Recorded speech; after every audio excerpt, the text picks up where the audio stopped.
भगवान श्री राम के गुरु महर्षि वशिष्ठ कैसे बने, आज की कथा में हम ये जानते हैं। महर्षि वशिष्ठ की उत्पत्ति का वर्णन पुराणों में अनेक रूपों में आता है।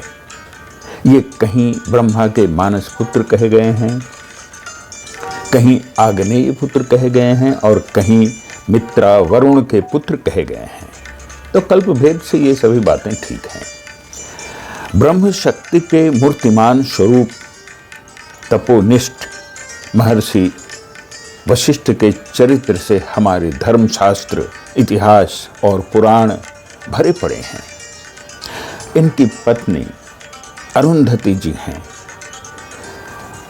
जो सप्तर्षि मंडल के पास ही अपने पतिदेव की सेवा में लगी रहती हैं।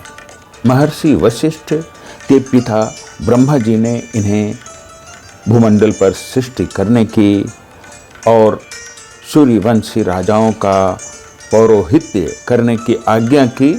तब इन्होंने उस कार्य से बड़ी हिचकिचाहट प्रकट की। तब फिर ब्रह्मा जी ने समझाया कि इसी वंश में आगे चलकर पुरुषोत्तम भगवान श्री राम का अवतार होने वाला है और तुम्हें इसका गुरु बनने का गौरव प्राप्त होगा। अतः इस निंदित कर्म के द्वारा भी तुम्हें बड़ी ऊंची गति प्राप्त होगी।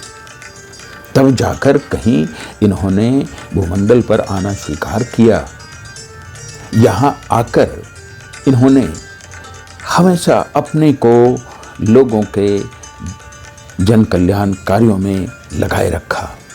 जब कभी अनावृष्टि हुई, अकाल पड़ा, तब इन्होंने अपने तपोबल से वर्षा कराई और जीवों की अकाल मृत्यु से रक्षा की। इक्ष्वाकु, निमि आदि राजाओं से अनेकों यज्ञ करवाए और विभिन्न महापुरुषों के यज्ञों में शामिल होकर उनके अनुष्ठान को पूर्ण किया।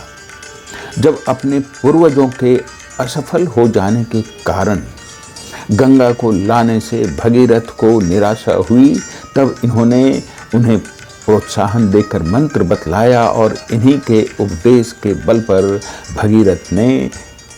भगीरथ प्रयास करके गंगा जैसी लोक कल्याणकारिणी महानदी को हम लोगों के लिए सर्वसुलभ कराया।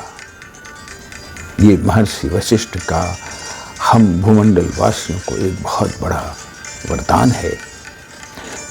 फिर आगे देखिए, जब राजा दिलीप संतानहीन होने के कारण अत्यंत दुखी हो रहे थे, तब उन्हें अपनी गौ नंदिनी की सेवा विधि बताकर रघु जैसे पुत्र रत्न का दान किया।